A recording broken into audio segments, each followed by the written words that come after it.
نحمده ونصلي على رسول الكريم أما بعد فأعوذ بالله من الشيطان الرجيم بسم الله الرحمن الرحيم اليوم يئس الذين كفروا من دينكم فلا تخشوهم واخشون اليوم أكملت لكم دينكم وأتممت عليكم نعمتي ورضيت لكم الإسلام دينا فمن اضطر في مخمصة غير متجانف لإثم فإن الله غفور رحيم. سورۃ المائدہ کی آیت نمبر 3 کا کچھ حصہ تلاوت کیا گیا ہے اور یہ سورۃ المائدہ کا پہلا رکوع ہے اور لا يحب اللہ الجہر چھٹے پارے کا 5واں رکوع ہے. حضرت حکیم الامت مجدد الملت مولانا اشرف علی صاحب تھانوی رحمۃ اللہ علیہ نے آج کی جو آیتیں ہیں ان کا گزشتہ آیات سے ربط یہ بیان کیا ہے، ربط یعنی جوڑ اور تعلق، کہ گزشتہ آیات میں ان جانوروں کا ذکر کیا گیا ہے جن کا کھانا حرام تھا، لیکن بعض حالات ایسے آ جاتے ہیں کہ ایک آدمی بالکل بھوک کی حالت میں ہے اور اس کو اندازہ ہے کہ اگر میں کچھ نہ کھاؤں گا تو اب میں مر جاؤں گا، تو ایسا آدمی جو بالکل مجبور ہو جائے جس کو حالت اضطرار کہتے ہیں، تو اس کو ان چیزوں میں سے کھانے کی اجازت دی گئی ہے. لیکن درمیان میں جملہ معترضہ کے طور پر ایک درمیان میں ایک دوسری چیز ذکر کر دی گئی تاکہ ان احکام کی تکمیل ہو جائے کہ قرآن پاک کی یہ آخری آیات میں سے ہیں جو آپ صلی اللہ علیہ وسلم پر نازل ہوئی. اللہ تعالیٰ ارشاد فرماتے ہیں اليوم یئس الذین کفروا من دینکم، اليوم آج کے دن، یئس الذین کفروا من دینکم آج کے دن کافر لوگ تمہارے دین سے مایوس ہو گئے ہیں، فلا تخشوہم لہذا ان سے مت ڈرو، واخشون اور میرا ڈر دل میں رکھو. اليوم اکملت لکم دینکم آج کے دن میں نے تمہارے لیے تمہارے دین کو مکمل کر دیا. واتممت علیکم نعمتی تم پر اپنی نعمت پوری کر دی. ورضیت لکم الاسلام دینا اور تمہارے لیے اسلام کو دین کے طور پر پسند کر لیا. اب وہ جو آیت میں نے عرض کی تھی کہ جو جانور حرام ہیں جن کا تذکرہ گزشتہ درس میں ہوا، اور پھر جن جانوروں کی شریعت نے اجازت دی ہے اگر وہ اپنی طبعی موت مر جائیں، پہاڑ سے گر جائیں، کوئی اور اس کو کسی ٹکر سے مر جائیں، سینگ کے ذریعے جانور کے مر جائیں، جن کو مردار کہا جاتا ہے، اس کے بارے میں فرماتے ہیں فمن اضطر فی مخمصۃ غیر متجانف لإثم، فمن اضطر فی مخمصۃ پھر جو شخص شدید بھوک کی حالت میں بے تاب ہو جائے، فمن اضطر فی مخمصۃ پھر جو شخص شدید بھوک کی حالت میں بے تاب ہو جائے، غیر متجانف لإثم بشرطے کہ گناہ کی رغبت پر ایسا نہ کیا ہو، شوقیہ نہ کھا رہا ہو، اس کی تفصیل انشاءاللہ آگے عرض کروں گا. غیر متجانف لإثم بشرطے کہ گناہ کی رغبت کی بنا پر ایسا نہ کیا ہو، فإن اللہ غفور الرحیم تو یقیناً اللہ بہت معاف کرنے والا، رحیم بڑا مہربان ہے. اليوم یئس الذین کفروا من دینکم فلا تخشوہم واخشون آج کافر لوگ تمہارے دین سے مایوس ہو گئے ہیں لہذا ان سے مت ڈرو. یہ جو آیتیں ہیں یہ حجۃ الوداع کے موقع پر عرفہ کے دن 9 ذی الحجہ کو عصر کے بعد جبل رحمت کے قریب یہ آیتیں نازل ہوئیں. اليوم یئس الذین کفروا من دینکم فلا تخشوہم واخشون اليوم اکملت لکم دینکم واتممت علیکم نعمتی ورضیت لکم الاسلام دینا. جیسا کہ گزشتہ کئی دروس میں یہ بات آ رہی ہے کہ 8ویں ذی الحجہ کو فتح مکہ ہو گیا تھا. اس سے پہلے مشرکین مکہ بھی حج کرتے تھے، خانہ کعبہ کا طواف کرتے تھے، اور پھر جب مکہ فتح ہوا اس کے بعد اگلے سال آپ صلی اللہ علیہ وسلم نے حضرت ابو بکر صدیق رضی اللہ تعالی عنہ کو حج کے لیے بھیجا تھا، اور انہوں نے اعلان کیا کہ آج کے بعد کوئی مشرک خانہ کعبہ کا طواف نہیں کرے گا، کوئی حج نہیں کرے گا. انما المشرکون نجس فلا يقربوا المسجد الحرام بعد عامهم هذا. تو حضرت صدیق اکبر رضی اللہ تعالی عنہ نے 9 ذی الحجہ کو 9ویں ہجری میں حج کیا، اور 10ویں ہجری میں آپ صلی اللہ علیہ وسلم نے حجۃ الوداع کیا. تو جب حجۃ الوداع کا موقع تھا تو اس وقت اور اس سے پہلے بھی فتح مکہ کے بعد پورے جزیرہ عرب میں اسلام پھیل چکا تھا، اور کفار مکہ اور جو مشرکین تھے جو نئے نئے انداز سے سازشیں کر کے آپ صلی اللہ علیہ وسلم کے خلاف جہاد کرتے تھے، تو وہ سب اس بات سے مایوس ہو گئے کہ اب ہم اسلام کو مغلوب کر سکیں گے.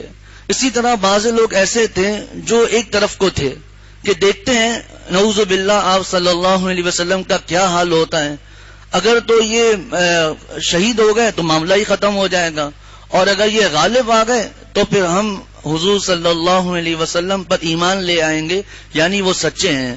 تو اس طرح یہ لوگ بھی مسلمان ہو گئے. اسی طرح جو دوسری جگہوں سے وفد آتے تھے، حضرت مفتی شفیع صاحب رحمۃ اللہ علیہ نے لکھا ہے کہ وہ آتے تھے اپنے قوم کے ترجمان بن کر، اور جب وہاں سے جاتے تھے تو اسلام کے ترجمان بن کر جاتے تھے، اور آ کر اپنی قوم میں اسلام کی دعوت دیتے تھے. تو پورے جزیرہ عرب میں اسلام پھیل چکا تھا.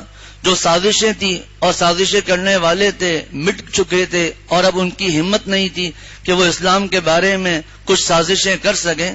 تو اللہ تعالیٰ نے اس موقع پر یہ آیت نازل فرمائی، اليوم یئس الذین کفروا من دینکم.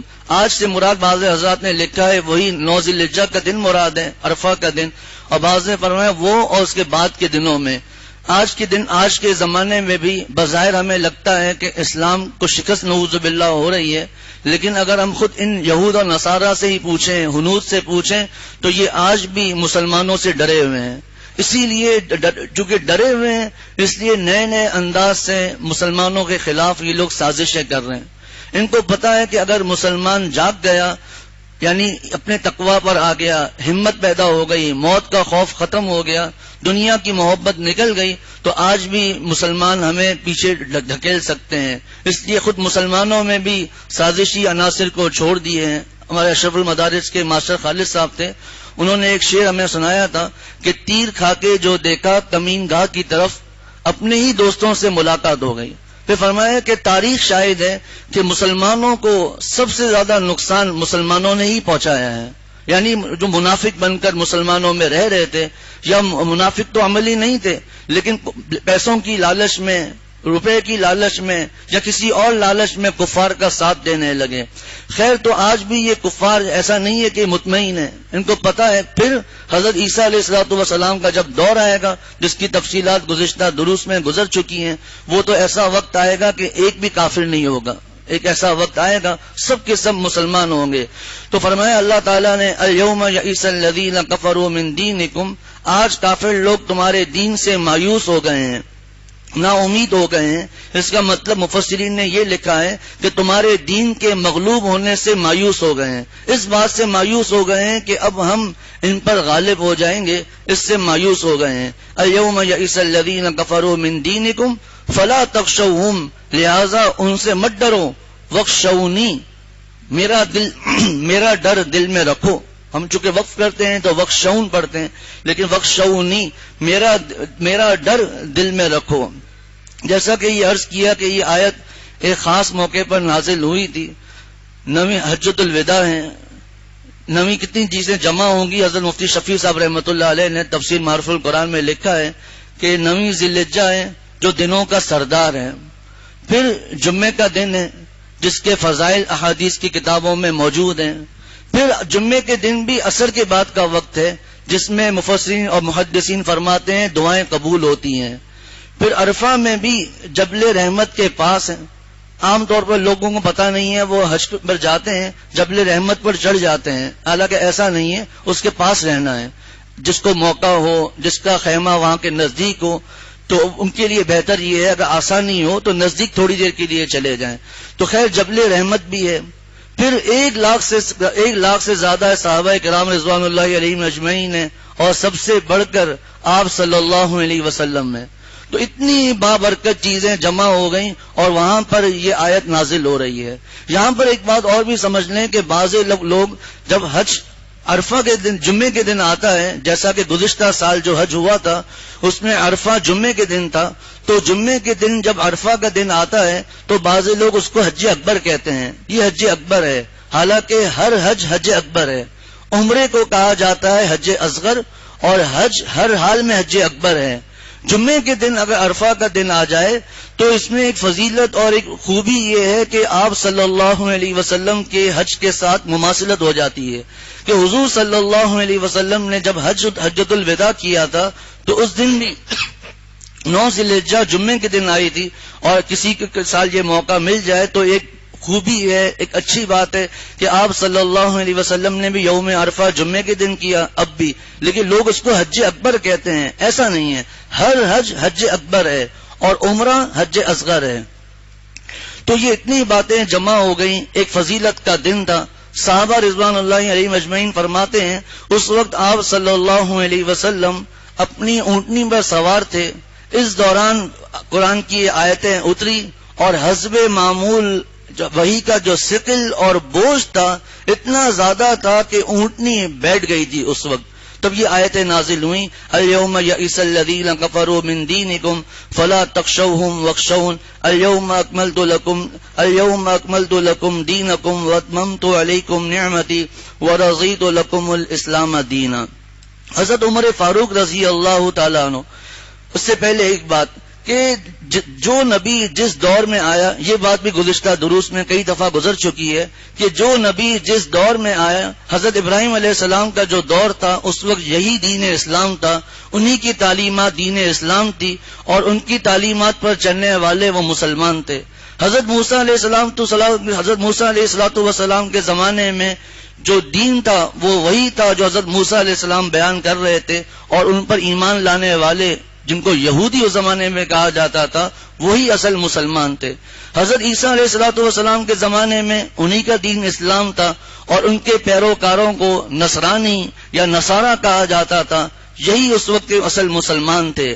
اور جب ہمارے پیارے نبی کریم صلی اللہ علیہ وسلم تشریف لائے، حضور صلی اللہ علیہ وسلم کو نبوت ملی، اب یہی دین اسلام تھا. اور خود یہود کے حضرت موسیٰ علیہ السلام، نصارہ حضرت عیسیٰ علیہ السلام نے اپنی تعلیمات میں آپ صلی اللہ علیہ وسلم کی نشانیاں بیان کی تھی، ان پر ایمان لانے کا کہا تھا، اور ان کی کتابوں میں آپ صلی اللہ علیہ وسلم کی نشانیاں موجود تھیں. تو جب حضور صلی اللہ علیہ وسلم تشریف لائے اور یہ عرفہ کے دن 9 ذی الحجہ کو یہ آیت نازل ہوئی کہ آج کے دن ہم نے دین کو مکمل کر دیا، جس کی تفسیر انشاءاللہ آگے عرض کروں گا. حضرت عمر رضی اللہ تعالی عنہ سے ایک مرتبہ کچھ یہودی علماء حضرت عمر رضی اللہ تعالی عنہ کی خدمت میں بیٹھے ہوئے تھے. تو ایک یہودی عالم نے حضرت عمر رضی اللہ تعالی عنہ سے کہا، عرض کیا کہ اگر آپ کے قرآن پاک میں ایک آیت ایسی ہے، اگر وہ آیت ہمارے اوپر نازل ہوتی تو ہم اس دن خوشیاں مناتے، جشن مناتے، عید مناتے. حضرت عمر رضی اللہ تعالیٰ عنہ نے فرمایا وہ کون سی آیت تھی؟ تو ان یہودی علماء نے یہی آیت پڑھی اليوم اکملت لکم دینکم واتممت علیکم نعمتی ورضیت لکم الاسلام دینا. حضرت عمر رضی اللہ تعالیٰ عنہ نے فرمایا کہ مجھے معلوم ہے کہ یہ آیت کہاں نازل ہوئی، کس دن نازل ہوئی، کس جگہ پر نازل ہوئی.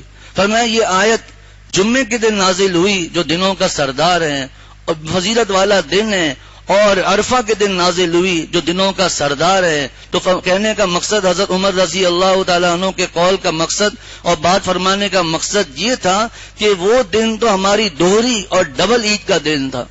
اب علماء فرماتے ہیں کہ حضرت عمر رضی اللہ تعالیٰ عنہ کا یہ جو جملہ ہے نا بڑا زبردست ہے، اور حضرت عمر رضی اللہ تعالیٰ عنہ نے اپنے اس مختصر سے جملے میں بہت سی باتیں فرما دی، جس کا خلاصہ یہ ہے کہ ہمارے مذہب میں دن نہیں منائے جاتے، جشن نہیں منایا جاتا، بلکہ ہمارے دین میں یادگار جو ہوتی ہے اس کے جو اصل عمل ہوتا ہے اس کو پورا کیا جاتا ہے.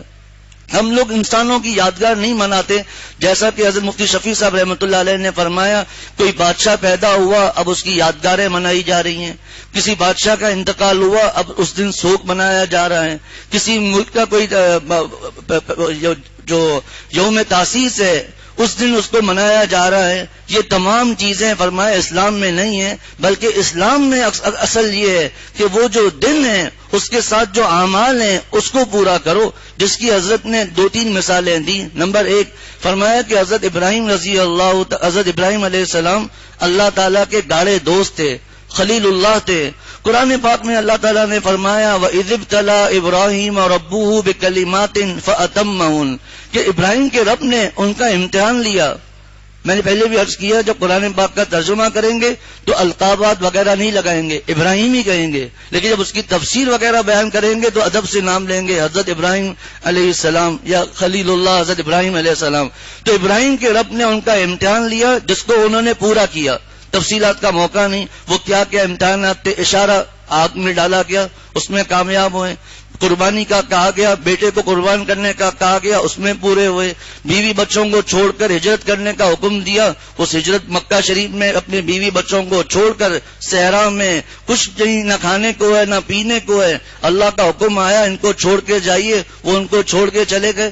فرمایا اب ہونا تو یہ چاہیے کہ اتنا بڑا تحفہ ان حضرات نے ہمیں دیا کہ ان کی برکت سے خانہ کعبہ ہمیں ملا، قربانی ان کی برکت سے ملی، حج و عمرہ ان کی برکت سے ملا، مینا میں ان کی یادگاریں تھی، سب کچھ تھی. لیکن کہیں بھی آپ نے نہیں سنا ہوگا حضرت ابراہیم علیہ السلام کی پیدائش کا دن منایا جا رہا ہے، ان کے انتقال کا دن منایا جا رہا ہے. حضرت حاجرہ رضی اللہ تعالی عنہ کی برکت سے ہمیں صحیح کا تحفہ ملا. نہیں، ان کی جو یادگاریں تھی اس پر عمل کرنے کا حکم دیا کہ قربانی کرنا واجب ہے، صفا مروہ کی صحیح کرنا واجب ہے، عمرہ اور حج کے موقع پر مینا میں 3 جمرات ہیں ان کو کنکریاں مارنا واجب ہے. تو ان کے جو کام تھے ان کام کو پورا کرنے کا حکم دیا، ان یادگاروں کے دن منانے کا حکم نہیں دیا.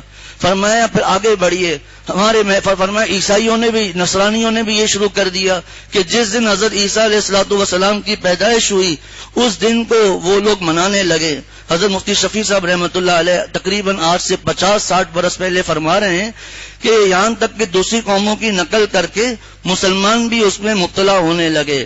عیسائیوں نے حضرت عیسیٰ علیہ السلام کے یوم پیدائش کی عید میلاد منائی. ان کو دیکھ کر کچھ مسلمانوں نے رسول کریم صلی اللہ علیہ وسلم کی پیدائش پر عید میلاد النبی کے نام سے ایک عید منا دی 50-60 برس پہلے. اسی روز بازاروں میں جلوس نکالنے اور اس میں طرح طرح کی خرافات اور رات میں چراغاہ کو عبادت سمجھ کر کرنے لگے، جس کی کوئی اصل صحابہ رضوان اللہ علیہم اجمعین، تابعین اور اسلاف امت کے عمل میں نہیں ملتی. حقیقت یہ ہے کہ یہ دن منانے کا طریقہ ان قوموں میں تو چل سکتا ہے جو با کمال افراد اور ان کے حیرت انگیز کارناموں کے لحاظ سے مفلس ہوں. با کمال لوگ چند ہوں، 2-4 شخصیتیں کل قوم میں اس قابل ہوتی ہیں اور ان کے بھی کچھ مخصوص کام ایسے ہوتے ہیں جس کی یادگار بنانے کو وہ قومی فخر سمجھتے ہیں. اس کی کچھ تفصیلات آگے آئیں گی انشاءاللہ. لیکن اسلام میں ہمارے محبوب صلی اللہ علیہ وسلم میں حضور صلی اللہ علیہ وسلم کے بارے میں حضرت مفتی شفیع صاحب رحمۃ اللہ علیہ نے فرمایا کہ ایک دن منانے کا نہیں ہے.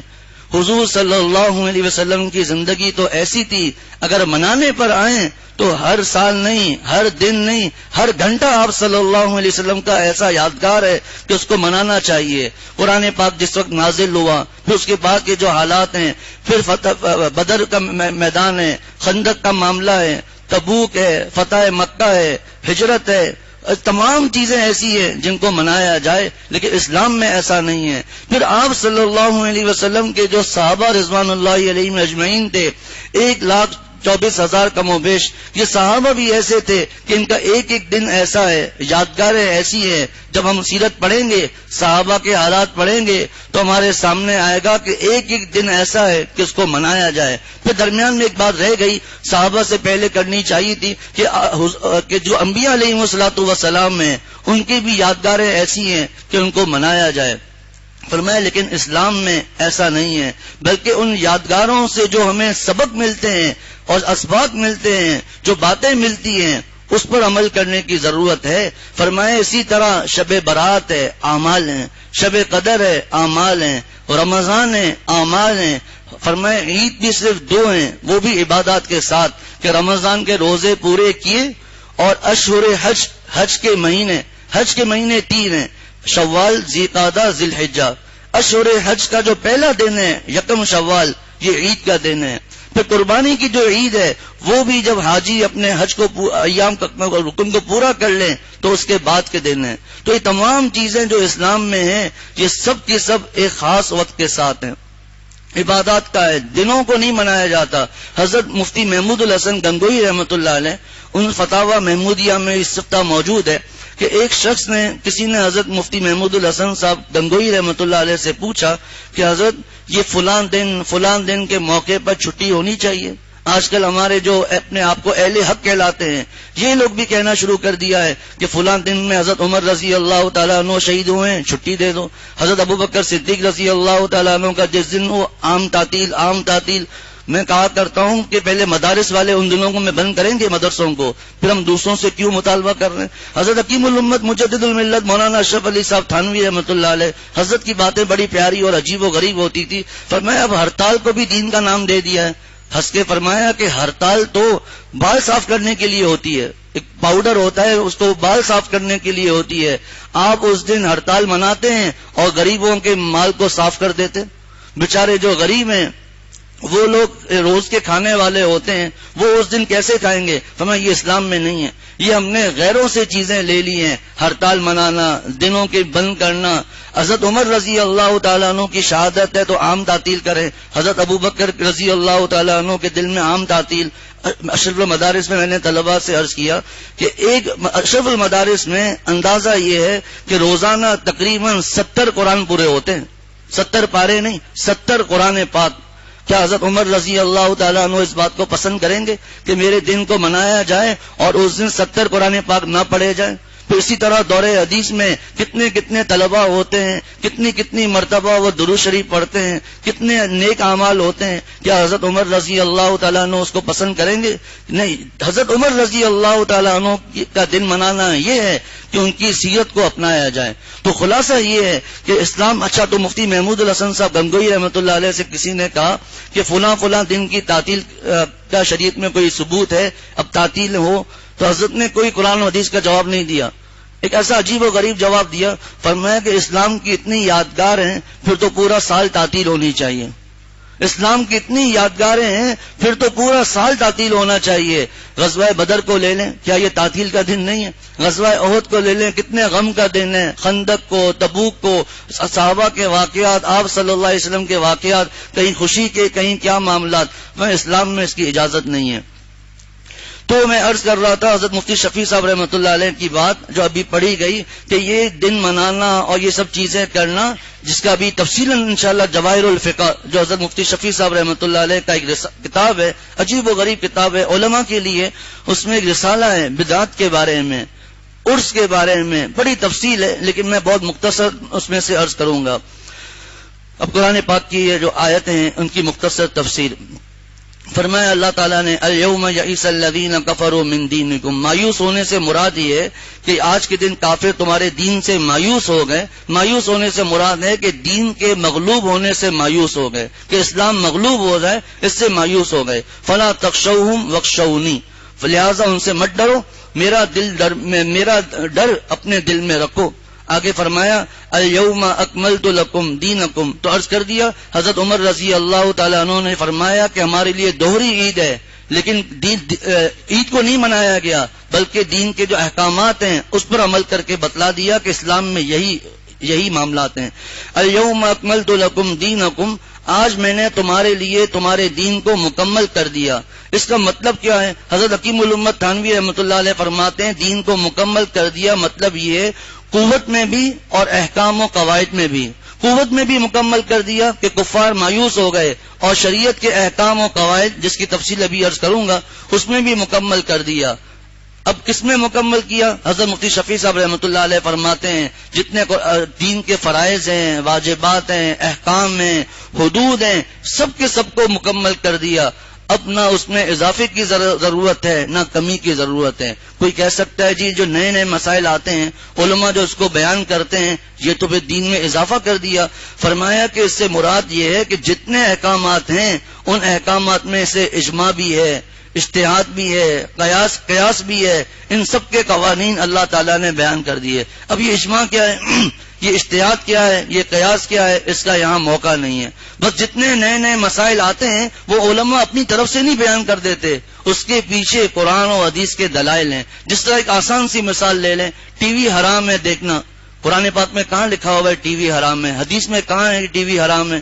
اب ٹی وی کو کوئی حرام بولے، اس کو دیکھنے کو، ٹی وی دیکھنے کو کوئی حرام بولے تو ہم کہیں گے اس میں تصویریں دیکھ رہا ہے، کہاں لکھا ہوا ہے؟ ٹی وی میں جو باتیں آتی ہیں، تصویریں ہیں، میوزک ہے، بد نظری ہے، وقت کا ضائع ہے، ان تمام چیزوں کو جمع کیا تو وہ اصول قرآن و حدیث میں موجود ہیں۔ جس طرح آپ صلی اللہ علیہ وسلم نے فرمایا من حسن اسلام المرء ترکہ ما لا یعنی، کہ آدمی کا اسلام اس وقت حسین ہوگا جب وہ لا یعنی چیز کو چھوڑ دے۔ ومن الناس من یشتری لہو الحدیث، بعض لوگ وہ ہیں جو لہو الحدیث کو لیتے ہیں۔ امام بخاری رحمۃ اللہ علیہ فرماتے ہیں لہو الحدیث کیا ہے؟ فرماتے ہیں ہر وہ چیز جو ہمیں اللہ سے غافل کر دے لہو الحدیث ہے۔ اب اس میں آپ اصول کو لے کر آ جائیں تو جتنی چیزیں جو حرام کی گئی، جتنی باتیں ہیں، یہ وہی اصول ہیں، ان اصولوں سے کوئی ہٹ نہیں سکتا ہے۔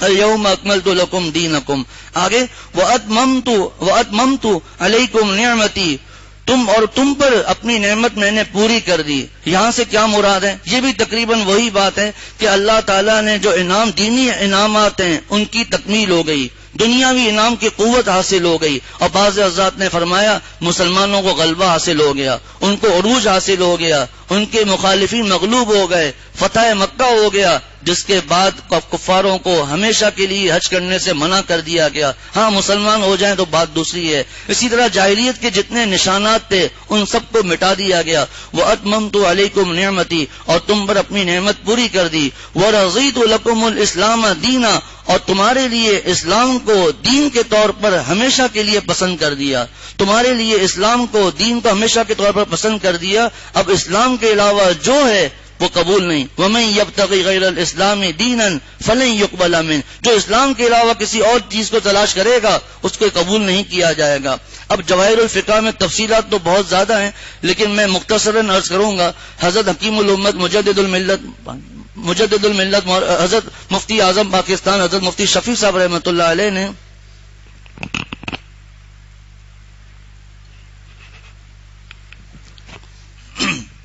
اپنی کتاب جواہر الفقہ میں بدعت کے بارے میں جو لکھا ہے اس میں سے بہت مختصراً عرض کروں گا کہ بدعت کہتے کس کو ہیں، بدعت کہتے کس کو ہیں اور اس پر کیا وعیدیں ہیں، قرآن پاک کی کیا آیتیں ہیں، اور بزرگان دین کے تو پتہ نہیں کتنے کتنے حضرت نے اقوال لکھے ہیں۔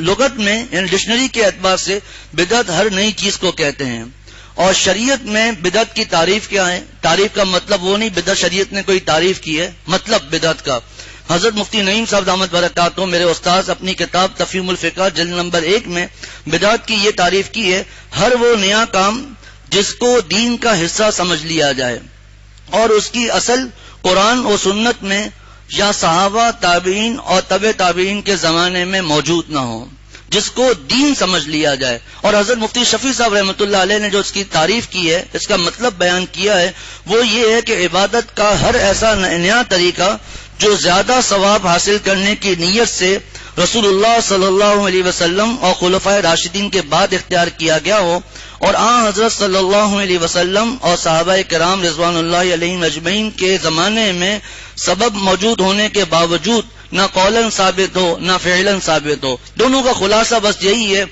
کہ ہر وہ چیز جو آپ صلی اللہ علیہ وسلم اور صحابہ تابعین تبع تابعین کے دور میں نہ ہو اس کو دین سمجھ کے کیا جائے۔ اس کو یوں اب کوئی کہہ سکتا ہے جی پھر تو پنکھا بھی بدعت ہے، پھر تو مائک بھی بدعت ہے، جہاز بھی بدعت ہے، ہر چیز ہی بدعت میں آ جائے گی کیونکہ یہ چیزیں آپ صلی اللہ علیہ وسلم کے دور میں نہیں تھی۔ تو فرمایا کہ پہلی بات جس کو دین سمجھ کے کیا جائے، اس مائک کو کوئی دین سمجھ کے استعمال نہیں کر سکتا۔ اگر میں مائک پر یہ درس دے رہا ہوں تو آپ حضرات میں سے کوئی یہ تو کہہ سکتا ہے کہ جی ہمیں آواز نہیں آ رہی، آواز بڑھا دیں، یا آواز بہت زیادہ ہے اس کو کم کر دیں، لیکن کوئی بھی اس کو دین سمجھ کے استعمال نہیں کرتا، بلکہ دین میں ایک معاون ہے اس لیے اس کو استعمال کر رہے ہیں۔ اسی کو حضرت مفتی شفیع صاحب رحمۃ اللہ علیہ نے فرمایا کہ ایک ہے احداث للدین، یعنی دین کے لیے کوئی چیز دین کے لیے کسی چیز کا اضافہ کرنا، اور ایک ہے احداث فی الدین، دین میں کسی چیز کا اضافہ کرنا۔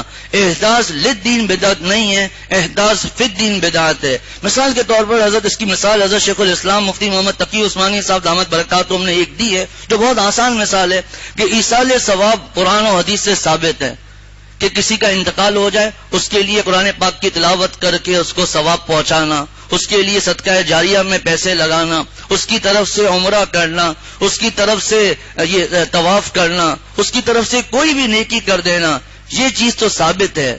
لیکن اسی ایصال ثواب کے لیے دن کو متعین کر دینا، تیسرے دن سویم، تیجا، 40واں برسی، یہ ہم لوگ کریں گے، اب یہ چیز اس کو دین میں اضافہ کر دیا، کوئی نہ آئے تو اس سے ناراض ہوا جاتا ہے۔ اس کی اور آسان مثال حضرت نے لکھی ہے، حضرت مفتی شفیع صاحب رحمۃ اللہ علیہ نے بھی لکھی ہے کہ مغرب میں 3 رکعتیں ہوتی ہیں، اب کوئی شخص مغرب میں 4 رکعتیں پڑھ لے، جیسے کہ لوگ کہتے ہیں نا یہاں پر کیا سویم میں قرآن ہی تو پڑھتے ہیں، تو اس میں کون سا مغالطہ ہے، کیا مسائل ہیں؟ ہم تو سویم میں کھانا ہی کھلاتے ہیں نا، اس میں کیا مسئلہ ہے؟ مسئلہ یہ ہے کہ دین میں اضافہ ہے۔ اب کوئی آدمی مغرب میں 3 کے بجائے 4 رکعت امام صاحب پڑھا دیں اور نماز کے بعد لوگ کہیں لقمہ بھی دے رہے ہیں لیکن حضرت کھڑے ہو گئے نماز پڑھا رہے ہیں، نماز کے بعد امام صاحب سے لوگ کہتے ہیں حضرت 4 رکعتیں ہوئی ہیں، امام صاحب کہتے ہیں اس میں حرج ہی کیا ہے، میں نے 4تھی رکعت میں سورہ فاتحہ پڑھی، ہم نے رکوع ایک زائد کیا، 2 سجدے ہم نے زائد کیے، اس سجدے میں ہم نے سبحان ربی الاعلیٰ پڑھا، کتنا ثواب ہے اللہ تعالیٰ کی تسبیح بیان کرنے کا، بتائیے مسائل ہوں گے یا نہیں ہوں گے؟ حالانکہ انہوں نے نمازی 1 رکعت تو پڑھائی ہے، کیونکہ 3 رکعت سے بڑھ گئے، اسی کو فجر پہ قیاس کر لیں، اسی کو جمعے پر لے لیں، اور جمعے میں کوئی خاموش نماز پڑھا دیں، تلاوت نہ کرے جمعے کی 2 رکعتوں میں، بعد میں کوئی کہے آپ نے کیوں، ظہر میں بھی تو نہیں پڑھتے ہیں، آج بھی دوپہر کا وقت ہے، وہی ٹائم ہے، اگر نہیں پڑھا تو کیا حرج ہو گیا؟ اسی کو لے لیجئے، روزے کا وقت ہے صبح صادق سے لے کر غروب آفتاب تک، اب کوئی آدمی غروب آفتاب کے وقت یہ سوچے کہ جی میں پہلی صف میں نماز پڑھنا چاہتا ہوں، مسجد میں جلد آنا چاہیے، افطاری نہ کرے اور 1 گھنٹے کے بعد روزہ افطار کرے کہ میں یہ دیر کر رہا ہوں، اس میں زیادہ ثواب حاصل کر رہا ہوں، بتائیے گناہ گار ہوگا یا نہیں ہوگا؟ کہ شریعت کا حکم ہے، کیوں بھائی یہ کون سا معاملہ ہے؟ غروب آفتاب تک تو بھوکا رہنے کی اجازت ہے، غروب آفتاب کے بعد بھوکا رہنے کی اجازت نہیں ہے، شریعت کا حکم ہے۔ تو خیر ایک ہے احداث للدین اور ایک ہے احداث فی الدین۔ احداث للدین عمرے پر جانا ہے، پہلے زمانے میں اونٹ پر جایا جاتا تھا، پھر بحری جہاز ہوا، کشتیاں ہوئی، بحری بادبانی کشتیاں ہوئی، بحری جہاز ہوئے، اب ہوائی جہاز آ گئے ہیں۔ کیوں بھائی کوئی اس کو بدعت کہتا ہے؟ نہیں، یہ ہمیں ایک معاون چیز ملی ہے، اور بھی بہت سی چیزیں لے لیں کہ دین میں اضافہ۔ اسی طرح جتنی چیزیں عبادات کی ثابت ہیں ان چیزوں میں اضافہ کرنا یہ سب کی سب بدعات ہیں۔ ابھی آگے اور باتیں بھی انشاءاللہ آئیں گی۔ تو اب یہ تو ہو گیا بدعت کی تعریف، بدعت کسے کہتے ہیں۔ پھر احداث للدین فی الدین، قرآن پاک میں اللہ تعالیٰ ارشاد فرماتے ہیں قل، آپ فرما دیجئے هل ننبئکم بالاخسرین اعمالا، کیا میں تم کو خبر نہ کر دوں کہ سب سے زیادہ خسارے والے کون لوگ ہیں؟ الذین ضل سعیہم فی الحیات الدنیا وہم یحسبون انہم یحسنون صنعا، کہ جن کی کوششیں دنیاوی زندگی میں بیکار ہو گئیں اور وہ سمجھ رہے ہیں کہ ہم بڑے بڑے اچھے اچھے کام کر رہے ہیں۔ مفسرین فرماتے ہیں اس اخسرین اعمال کی تفسیر کیا ہے؟ اہل بدعت، جو بڑے بدعات میں بڑی عبادت کر رہے ہیں، بڑی ریاضتیں کر رہے ہیں، جیسا کہ سویم کی میں نے مثال دی کہ اتنے لوگوں کو جمع کیا، ان کو اتنے لوگوں کو کھانا کھلا رہے ہیں، حتیٰ کہ علامہ شامی رحمۃ اللہ علیہ فتاوی شامیہ غالباً جلد نمبر 2 میں فرماتے ہیں کہ یہ جو انتقال ہو جاتا ہے اور پھر اس کے بعد دعوتیں کی جاتی ہیں، فرمایا کہ ان اتخاذ دعوتی مشروع فی السروری لا فی الشروری۔ علامہ شامی رحمۃ اللہ علیہ فرماتے ہیں کہ دعوتیں جو دی جاتی ہیں وہ خوشیوں میں دی جاتی ہیں، تنگی میں اور پریشانیوں میں دعوت نہیں دی جاتی۔ یہ کیسی دعوت ہے؟ پھر فرمایا اس کے لیے لوگوں کو بلایا جاتا ہے اور کیفیت یہ ہوتی ہے، میرے استاد حضرت قاری سرفراز صاحب الوی رحمۃ اللہ علیہ فرمایا کرتے تھے کہ تو چل میں آیا، عام طور پر قرآن خوانی میں یہی ہوتا ہے کہ جلدی جلدی پڑھا جاتا ہے تاکہ جلدی سے بوٹیاں ملیں، جلدی سے بریانی کی دیگیں کھولیں قرآن پاک. پھر اگر صحیح بھی قرآن پاک پڑھ لیا جائے، فرمایا چونکہ طریقہ غلط ہے. علامہ شامی رحمۃ اللہ علیہ فتاوی شامیہ میں فرماتے ہیں چونکہ طریقہ غلط ہے تو جو پڑھنے والا ہے اس کو ہی ثواب نہیں ملتا، تو جس کے لیے پڑھا گیا ہے اس کو کیا ثواب ملے گا؟ یہ تو ہو گئی بدعت. پھر اس میں عام طور پر دوسری خرابیاں بھی آ جاتی ہیں. مرد عورت ساتھ ہیں، فیشن شو ہے، اور اس کے بعد سب سے خطرناک معاملہ وہ ہے ورثاء کے مال میں سے یہ سوئم وغیرہ کرنا. پھر اس سے بھی خطرناک معاملہ آ جاتا ہے کہ اگر ان ورثاء میں کوئی یتیم بھی ہے تو اور زیادہ خطرناک معاملہ. یعنی یہ ایک گناہ نہیں ہے، ہمارے یہاں سے تازہ فتویٰ جاری ہوا، کئی بار یہ فتاوی جاری ہو چکے ہیں کہ کیا کیا خرابیاں موجود ہیں. میں نے تو چند خرابیاں بیان کی ہیں، ورنہ اس کو ضروری سمجھا جاتا ہے. اب جو چیز دین میں لازم نہیں اس کو ضروری سمجھا جاتا ہے. حضرت والد صاحب دامت برکاتہم کی ایک بات یاد آئی، فجر کی نماز نہیں پڑھی، ظہر نہیں پڑھی، عصر مغرب عشاء نہیں پڑھی، روزہ ہی نہیں رکھ رہے، اس پر کوئی ناراضگی نہیں ہے، لیکن قرآن خوانی میں نہیں ہے، اس پہ ناراضگی ہو رہی ہے. ہم آپ سے، ہمارا آپ سے کوئی تعلق نہیں ہے. ایک غیر ضروری چیز کو ضروری سمجھا جا رہا ہے. تو یہ ایک قرآن خوانی کوئی تلاوت نہیں ہے صرف، یہ کئی گناہوں کا مجموعہ ہے، کئی گناہوں کا. اللہ تعالیٰ ہم سب کی حفاظت فرمائے، سمجھ کی توفیق عطا فرمائے. تو علامہ شامی رحمۃ اللہ علیہ فرماتے ہیں کہ اس صورت میں یہ جو قرآن پڑھنے والا ہے اس کو ہی ثواب نہیں ملتا کیونکہ شریعت سے ہٹ کر کیا ہے. تو جس کی طرف سے جس کے لیے پڑھا جا رہا ہے اس کو کیسے ثواب ملے گا؟ حج بدل کو لے لیجئے، اب اس کی شرائطیں لوگوں کو پتہ ہی نہیں ہے، بغیر شرائط معلوم کیے ہوئے حج بدل کر دیتے ہیں. بعض صورتوں میں معاملات بڑے نازک ہو جاتے ہیں، حج ہوا ہی نہیں. اللہ تعالیٰ معاف فرمائے، وجہ شریعت کے طریقے سے ہٹ کر کیا. حضرت حذیفہ بن یمان رضی اللہ تعالیٰ عنہ کا قول ہے، جو عبادت صحابہ کرام نے نہیں کی وہ عبادت نہ کرو، کیونکہ پہلے لوگوں نے پچھلوں کے لیے، یعنی پہلے لوگوں نے بعد میں آنے والوں کے لیے کوئی کسر نہیں چھوڑی جس کو یہ پورا کریں. اے مسلمانوں، خدا سے ڈرو اور پہلے لوگوں کے طریقے کو اختیار کرو. آگے ایک بات بڑی خطرناک آ رہی ہے. حضرت امام مالک رحمۃ اللہ علیہ فرماتے ہیں کہ جو شخص کوئی بدعت ایجاد کرتا ہے وہ گویا یہ دعویٰ کرتا ہے کہ رسول اللہ صلی اللہ علیہ وسلم نے معاذ اللہ رسالت میں خیانت کی اور پوری بات نہیں بتلائی. اور حضرت شیخ الاسلام مفتی محمد تقی عثمانی صاحب دامت برکاتہم نے فرمایا کہ وہ یہ دکھانا چاہتا ہے کہ دین کے معاملے میں وہ آپ صلی اللہ علیہ وسلم سے آگے بڑھنا چاہتا ہے، کیونکہ آپ صلی اللہ علیہ وسلم کے سامنے حضور کی پیاری بیوی ہماری ماں حضرت خدیجہ رضی اللہ تعالی عنہا کا انتقال ہوا. حضور نے قرآن خوانی کی، حضور صلی اللہ علیہ وسلم نے سوئم منایا. پھر آپ صلی اللہ علیہ وسلم کی دوسری بیٹیوں کا سامنے انتقال اور ہوا، 2 بیٹیوں کا. پھر خود آپ صلی اللہ علیہ وسلم دنیا سے پردہ فرما گئے. اس کے بعد خلفائے راشدین نے یہ کام کیے. اسی طرح غزوہ احد میں جو حضرات شہید ہوئے، بدر میں شہید ہوئے، اور بہت سے واقعات آپ صلی اللہ علیہ وسلم کے سامنے ہوئے. کسی موقع پر یہ چیزیں ثابت نہیں ہیں. یہ قرآن خوانیاں کرنا، یہ چراغاں کرنا، یہ سب کی سب چیزیں. ربیع الاول بھی پہلی بات 12 کا معاملہ کیا ہے وہ بھی نہیں پتا کہ 12 میں پیدائش ہے یا نہیں، انتقال ہوا یا نہیں ہوا، بس ایک تاریخ چلتی ہوئی چلی آ رہی ہے.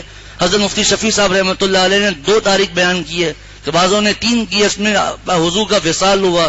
پیدائش کون سی تاریخ کو ہوئی اس کا بھی کچھ متعین نہیں ہے، کیونکہ متعین دیکھیے شب برات متعین ہے 15ویں شعبان، 15ویں شعبان متعین ہے. شب قدر کا پتہ ہے 21، 23، 25، 27، 29 میں سے کوئی ہے. اگر یہ اتنی اہم چیز ہوتی جس کو ہمارے ہاں بھی بچوں کی، بڑوں کی شادی کی سالگرہ یا پیدائش کی سالگرہ منائی جاتی ہے متعین، یہ چیزیں کیوں متعین نہیں ہیں؟ کیونکہ اسلام میں ان کی کوئی تاریخوں کی کوئی اہمیت ہی نہیں ہے.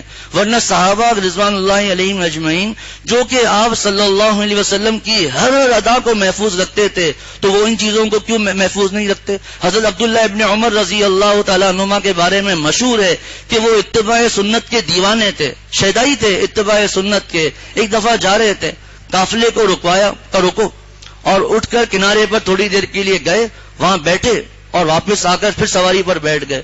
کسی نے کہا یہ آپ نے کیا کیا؟ تھوڑی دیر بیٹھ کے آ گئے. فرمایا کہ میرے محبوب صلی اللہ علیہ وسلم ایک مرتبہ استنجا کے لیے اس جگہ پر بیٹھے تھے، میں وہاں بیٹھا ہوں، اب آگے چل رہا ہوں. اب جو لوگ آپ صلی اللہ علیہ وسلم کی اس معاملے کو بھی محفوظ رکھتے ہیں وہ کیا ان بڑی بڑی باتوں کو محفوظ نہ کریں گے؟ تو امام مالک رحمۃ اللہ علیہ، کیونکہ قرآن پاک میں یہ بات آ گئی کہ الیوم اکملت لکم دینکم، میں نے دین کو مکمل کر دیا، تو جو بدعت کرتا ہے وہ گویا کہ یہ دعویٰ کرتا ہے کہ اللہ نے دین کو مکمل نہیں کیا، یا اللہ نے اگر دین مکمل کر دیا آپ صلی اللہ علیہ وسلم نے ہمیں نہیں پہنچایا۔ زبان سے نہیں کہتا، اگر زبان سے کہہ دے پھر تو کفر کا معاملہ ہو جائے گا، میں عمل کی بات کر رہا ہوں، وہ اپنے عمل سے ایسا بتا رہا ہے۔ اسی کو امام مالک رحمۃ اللہ علیہ نے فرمایا جو کام اس زمانے میں دین نہیں تھا وہ آج بھی دین نہیں ہو سکتا۔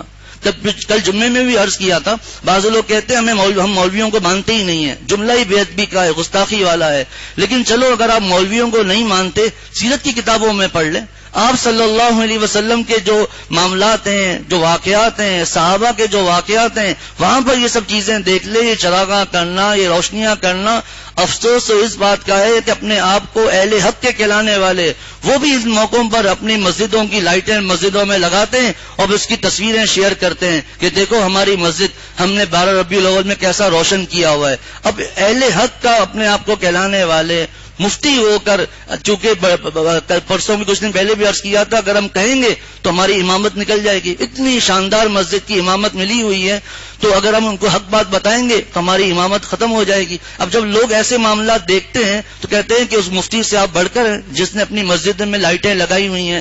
ہمیں یہ کون بڑھ کر ہے کون نہیں یہ تو مرنے کے بعد پتا چلے گا کہ کون اللہ کا پیارا ہے۔ ہمیں یہ دیکھنا ہے کہ آپ صلی اللہ علیہ وسلم کا عمل کیا تھا۔ اس وقت دیے تھے تو کیا صحابہ نے ان موقع پر دیے جلائے تھے؟ مغرب کی نماز کا بتا دیا۔ اچھا، پھر ایک بات بڑی عجیب و غریب حضرت مفتی شفیع صاحب رحمۃ اللہ علیہ نے فرمائی کہ فرائض کے بعد سنتیں ہوتی ہیں، جیسے ظہر میں ہیں، مغرب میں ہیں، عشاء میں ہیں، تو شریعت کا اصل حکم تو یہ ہے کہ وہ سنتیں اپنے گھر جا کے پڑھی جائیں۔ چونکہ آج کل کے معاملات وضو کے معاملات ہیں، گھر گئے راستے میں کوئی مل گیا ذہن سے نکل گیا، تو اصل حکم تو یہی ہے شریعت کا کہ فرض پڑھ کر سنتیں گھر میں جا کر پڑھی جائیں تاکہ فرق نظر آئے۔ لیکن اگر مسجد میں بھی پڑھنی ہے تو آپ دیکھتے ہیں کہ وہ انداز نہیں ہوتا جو فرائض کا ہوتا ہے، کوئی پیچھے کھڑا ہوا ہے، کوئی ادھر کھڑا ہوا ہے تاکہ فرق نظر آئے۔ اور جن نمازوں کے بعد سنتیں نہیں ہیں، حضرت مفتی شفیع صاحب رحمۃ اللہ علیہ نے فرمایا فجر اور عصر جیسے ہے، اس میں امام منہ ادھر کر کے دعا نہیں کرتا بلکہ منہ ادھر کر دیتا ہے مقتدیوں کی طرف، دائیں بائیں بھی منہ کر سکتے ہیں، پھر تسبیحات پڑھتا ہے، دعا کرتا ہے، یہ دکھانے کے لیے کہ نماز ختم ہو گئی ہے، نماز اب ختم ہو گئی ہے، نماز باقی نہیں رہی ہے۔ بدعت کی سب سے بڑی خرابی یہ ہے کہ اگر عبادات میں اپنی طرف سے کہہ دیں اور نئے نئے طریقے ایجاد کرنے کی اجازت دے دی جائے تو دین کی تحریف ہو جائے گی۔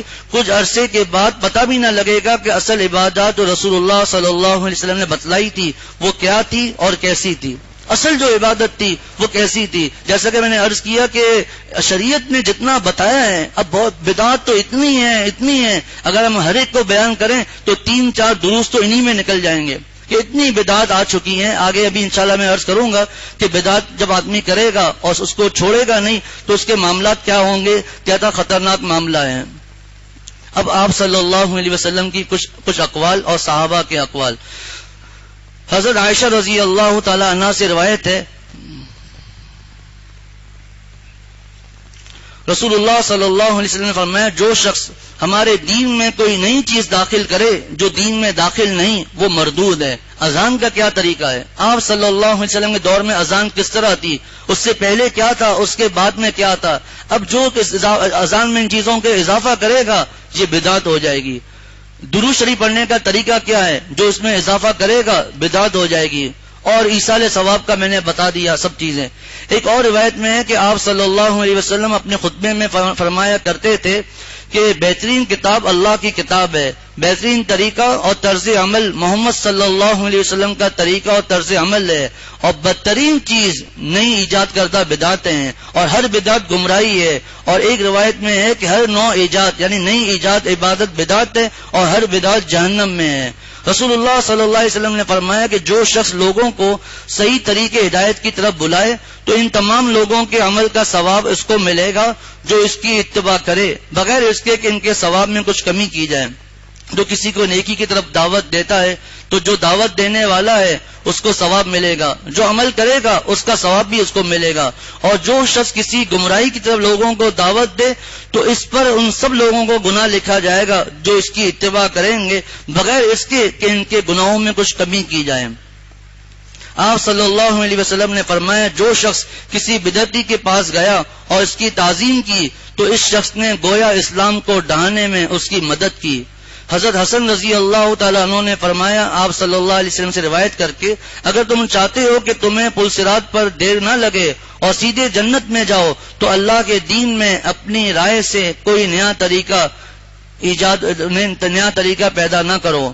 فرمایا آپ صلی اللہ علیہ وسلم نے جب میری امت میں بدعتیں پیدا ہو جائیں اور میرے صحابہ کرام رضی اللہ عنہم اجمعین کو برا کہا جائے تو اس وقت کے عالم پر لازم ہے کہ اپنے علم کو ظاہر کرے، اور جو ایسا نہ کرے گا اس پر لعنت ہے اللہ کی اور فرشتوں کی اور سب انسانوں کی۔ حضرت عبداللہ ابن عباس رضی اللہ تعالیٰ عنہما فرماتے ہیں آئندہ لوگوں پر کوئی نیا سال نہ آئے گا جس میں وہ کوئی بدعت ایجاد نہ کریں گے اور کسی سنت کو مردہ نہ کر دیں گے یہاں تک کہ بدعتیں زندہ اور سنتیں مردہ ہو جائیں گے۔ آپ دیکھ لیں جو بدعت آ رہی ہیں روز روز اس میں اضافہ ہوتا چلا جا رہا ہے، وہ ایک بات پر قائم نہیں ہے، وہ کیونکہ ہم رہتے ہیں سب باتیں پتہ چلتی ہیں، نئی نئی بدعتوں کا اضافہ ہوتا جا رہا ہے۔ ایک بزرگ فرماتے ہیں کہ صاحب بدعت کو توبہ نصیب نہیں ہوتی کیونکہ وہ تو اپنے آپ کو وہ اپنے آپ کو گناہ گار ہی نہیں سمجھتا تو توبہ کس سے کرے۔ اور ہمارے استاد حضرت مفتی نعیم صاحب دامت برکاتہم نے لکھا ہے کہ قیامت کے دن آپ صلی اللہ علیہ وسلم کے حوض کوثر کے پانی سے محروم رہے گا یہ بدعت کرنے والا، ایسا خطرناک معاملہ ہے۔ اب حضرت مفتی شفیع صاحب رحمۃ اللہ علیہ نے لکھا ہے جواہر الفقہ میں کہ یہ عرس کی ابتدا کیسے ہوئی، جس عرس میں اتنے بڑے بڑے گناہ آ چکے ہیں، 3 روزہ عرس چل رہا ہے، قوالیاں ہو رہی ہیں، اس کی ابتدا کیسے ہوئی؟ فرمایا کہ حضرت شاہ عبد القدوس گنگوہی رحمۃ اللہ علیہ کتنے بڑے اللہ والے تھے، ان کا انتقال ہو گیا، ان کے خلیفہ تھے وہ بھی اللہ والے تھے، وہ کبھی کبھار اپنے شیخ کے قبر پر جاتے تھے وہاں پر ایصال ثواب کے لیے۔ حضرت کے کچھ مریدین کو پتا چلا تو انہوں نے کہا کہ حضرت آپ جاتے ہیں، ہمارا دل کرتا ہے ہم بھی وہاں پہنچیں، تو آپ ایسا کریں ایک تاریخ متعین کر دیں۔ حضرت نے ایک تاریخ متعین کر دی۔ مفتی شفیع صاحب رحمۃ اللہ علیہ فرماتے ہیں ابھی بھی کوئی گناہ نہیں ہے، کوئی بھی گناہ یہ نہیں تھا، ٹھیک ہے ایک تاریخ متعین کر دی لوگوں کی آسانی کے لیے۔ فرمایا یہ عمل ان کا تو بالکل صحیح تھا، ان پر کوئی گناہ نہیں، کچھ بھی نہیں، لیکن یہ عمل آہستہ آہستہ بڑھتے بڑھتے عرس کی طرف چلا گیا، عرس کی طرف چلا گیا، اور اتنا بڑا گناہ۔ ہمارے حضرت مولانا خلیل احمد صاحب سہارنپوری رحمۃ اللہ علیہ کا مزاج تھا، وہ ہر وقت امامہ پہنتے تھے، ہر وقت امامہ پہنتے تھے۔ ایک دفعہ حضرت ایک مسجد میں گئے، وہاں حضرت کو پتا چلا کہ یہاں کے جو لوگ ہیں وہ یہ سمجھتے ہیں کہ اگر بغیر امامے کے نماز پڑھائی تو وہ نماز ہوتی ہی نہیں ہے، اگر بغیر امامے کے نماز پڑھائی۔ اب مجھے یاد نہیں انہوں نے حضرت کو خود آگے بڑھایا یا حضرت نے فرمایا کہ میں نماز پڑھانا چاہتا ہوں، کہا جی حضرت پڑھائیے۔ حضرت علامہ خلیل احمد سہارنپوری رحمۃ اللہ علیہ مصلی پہ کھڑے ہو گئے، مؤذن نے تکبیر کہی، جیسے ہی تکبیر پوری ہوئی حضرت نے فوراً امامے کا جو کپڑا تھا ہٹایا اور سادی ٹوپی میں نماز پڑھا دی، سادی ٹوپی میں حضرت نے نماز پڑھا دی اور اپنے عمل سے بتا دیا کہ یہ چیز ضروری نہیں ہے۔ اور بھی ہمارے بزرگان دین کے اس طرح کے واقعات ہیں۔ آگے اللہ تعالیٰ ارشاد فرماتے ہیں، پیچھے گزرا تفصیلات تو زیادہ ہیں لیکن مختصراً عرض کر دیا کہ حرمت علیکم المیتۃ والخنزیر حرام ہے، مردار حرام ہے، اور جو جانور اپنی طبعی موت مر جائے وہ حرام ہے، پہاڑ سے گر کے مر جائے وہ حرام ہے۔ آگے فرمایا فمن اضطر فی مخمصۃ، پھر جو شخص شدید بھوک کی حالت میں بےتاب ہو جائے، غیر متجانف لاسم، لیکن شرط یہ ہے کہ وہ گناہ کی طرف رغبت کی بنا پر ایسا نہ کر رہا ہو، بھوک بہت زیادہ لگ رہی ہے، اب برداشت نہیں ہو رہا کہ اگر میں یہ گوشت مردار کا نہیں کھاؤں گا، کچھ بھی کھانے کو نہیں ہے، یا خنزیر کا گوشت ہی صرف ہے، کچھ بھی کھانے کو نہیں ہے، یہ نہیں کوئی کہ سبزی ہم وہ نہیں کھائیں گے، کوئی چیز بھی کھانے کو نہیں ہے، صرف وہ گوشت ہی ہے، تو فرمایا کھانے کی اجازت تو ہے لیکن 2 شرطوں کے ساتھ کہ غیر باغیوں ولا عادن، 2 شرطیں ہیں جو دوسرے سپارے میں موجود ہیں۔ نمبر 1 کہ شوق سے نہ کھائے، لذت حاصل کرنے کے لیے نہ کھائے۔ نمبر 2 کہ جتنی ضرورت ہے کہ اتنا میں نے کھا لیا اب میں انشاءاللہ بچ جاؤں گا، بس یہ نہیں کہ اب مجھے نعوذ باللہ مجھے موقع ملا ہے آج یہ کھانے کا یا شراب کا معاملہ ہے، نعوذ باللہ مجھے شراب پینے کا موقع ملا ہے اب پیتے ہی چلے جائیں، ایسا نہیں ہے۔